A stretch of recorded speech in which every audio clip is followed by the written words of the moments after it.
In today's video, we cover TV history. Next on Tulgey TV.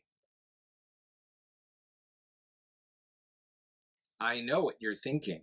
You're wondering if the smash hit Batman TV series from 1966 was ever on the cover of TV Guide. Oh, silly you. Of course it was, because TV Guide covered all TV hits and a lot of TV's oddities and ins and outs on its cover.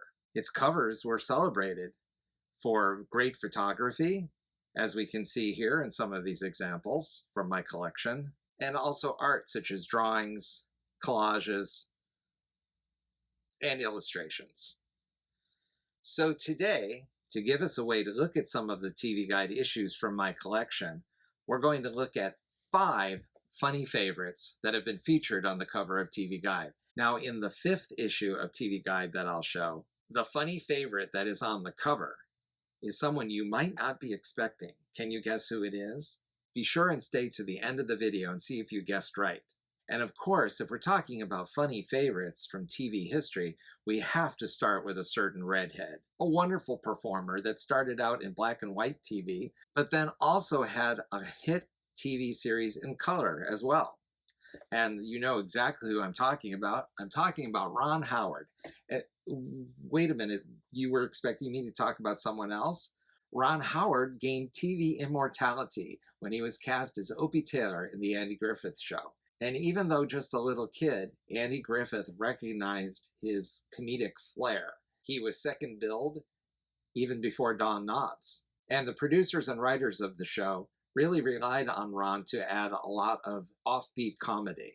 I think Ron Howard's comedic appeal really showed up in the color episodes, because those unfortunately were inferior in their writing, and he really came to the forefront. I especially think of the episode entitled The Mayberry Chef, where Aunt Bee gets a cooking show, and Andy has to do the cooking for himself and Opie. And I really love his kind of slow burn throughout the episode as he tries to deal with his father's poor cooking skills and still maintain some sort of politeness.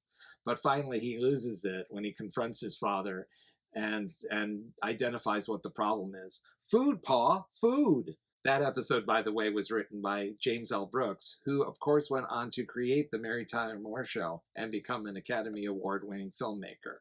I wonder if Ron, who also went on to become an Academy Award filmmaker, compared notes with James L. Brooks at any point.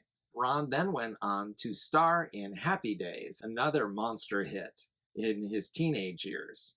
Now, you can tell from this cover from 1974, which was photographed by Albert Watson, that it's from the first season of Happy Days. Why? Because Fonzie is nowhere to be seen.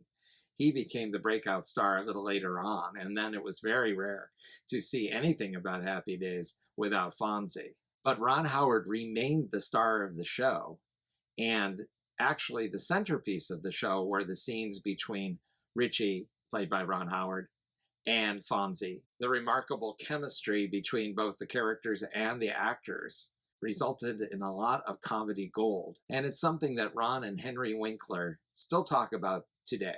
Now, one thing that's not commonly known about TV Guide is that in addition to stars and fun articles about fashion and cooking and all kinds of trends in TV, there was a great deal of actual journalism in TV Guide. In fact, this issue I showed at the beginning of the video has this in-depth look at television journalism itself. So TV Guide was frequently running articles about all kinds of things: journalism and news, political coverage, the quest for quality programming, children's television. This week in TV Guide, one of the film industry's most prized commodities is image. Joanne Woodward is an Academy Award-winning actress who has survived without one. Writer Edith Ephron goes in search of Joanne Woodward in TV Guide. And when they did run a profile, as they did for Ron Howard in this issue, it was normally not a puff piece at all, but was a good solid look at who the person was and what was happening with them and where they came from.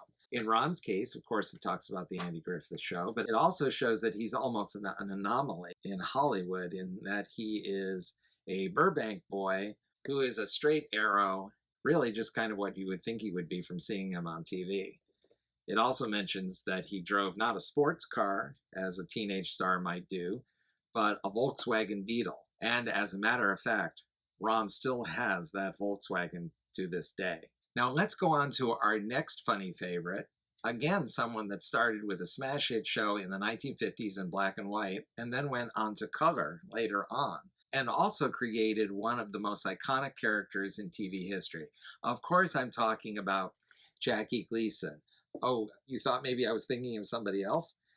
Jackie Gleason, of course, had his hit variety show in the 1950s, and he created the character of bus driver Ralph Cramden in The Honeymooners, which originally was a sketch on that show. It was so popular that he spun it off into its own separate series in 1955. And that actually only ran for one season, 39 episodes. And that's why we refer to the classic 39, because that's all there ever were. But before and after, The Honeymooners was a sketch on Jackie's variety show.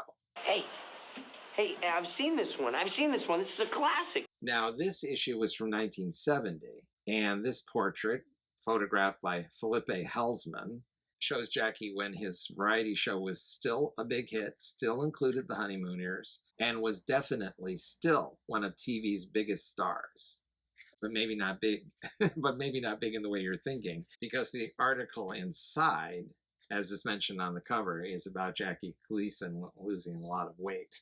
So that was big news for a famously rotund performer like Jackie Gleason. So we've had two male stars. It's time we looked at a famous redhead female star. And when it comes to TV funny favorites, there is none so beloved as the TV icon that is Carol Burnett. Oh, did you think I was going to show another beloved redheaded TV female? And this issue from 1961 is from when she was still on The Gary Moore Show, which was a big variety show hit of its day. And it was on that show that she really soared to stardom and led eventually to her own variety show in 1967. This cover, by the way, is photographed by Philippe Halsman. And it's very obvious that TV Guide turned to him for photographing the stars, because he has quite a few credits, even just in the few issues that I'm showing here today.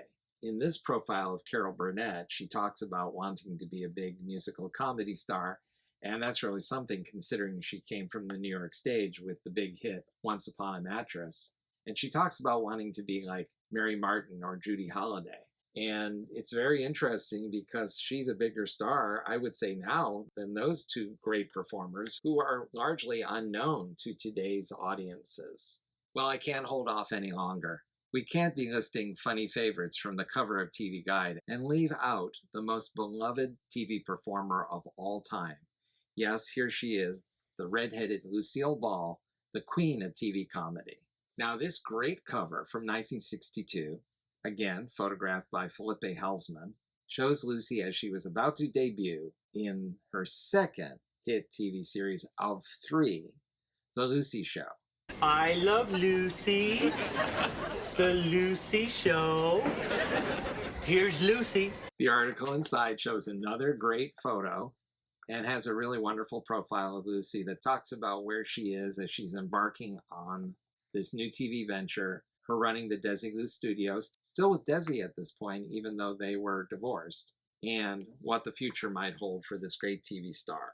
And of course, The Lucy Show was another great, great hit that followed up I Love Lucy, but of course could not match it, because what could? Now, at the beginning of the video, I said I would show you an unexpected funny favorite that was on the cover of TV Guide. Can you guess who it is? It's Fred Flintstone. Were you expecting to see an animated character on the cover of TV Guide? Well, here he is, and this issue from 1964, which is not by Philippe Halsman, shows Fred Flintstone at the height of the popularity of the Flintstones TV series, which was the first hit prime-time animated TV series. And it's really fun because here he is carving the famous TV Guide logo out of stone. Inside, there's a profile, not of Fred Flintstone, but of Hanna-Barbera, who at this point had already created a good many hit TV shows in syndication. The Flintstones had been their first network show and in prime time yet.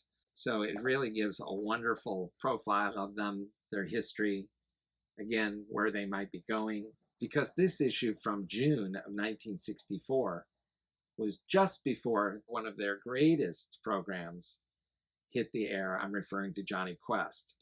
And it's interesting because at this point, Johnny Quest was still being referred to as Johnny Quest File 037, which was its original pre-debut title.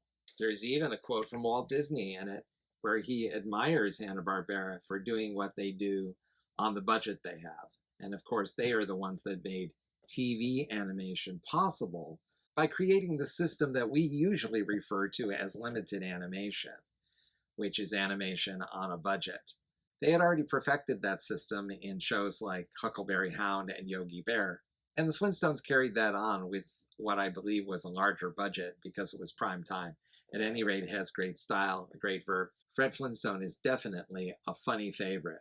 I hope you've enjoyed this look at 5 TV Guide covers. TV Guide, of course, was a very popular magazine. It ran from the early 50s well into the 2000s and is still published today in a different format. But because it covers all that time, it covers just about all of TV history. So if you're hoping that TV Guide is a subject that I'll cover again, don't worry.